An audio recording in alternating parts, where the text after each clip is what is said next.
You ask Tiger to solve. This deals with linear equations with one unknown. The final result is x equals 40.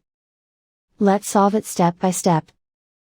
Group all constants on the right side of the equation. Add 3 to both sides. Simplify the arithmetic.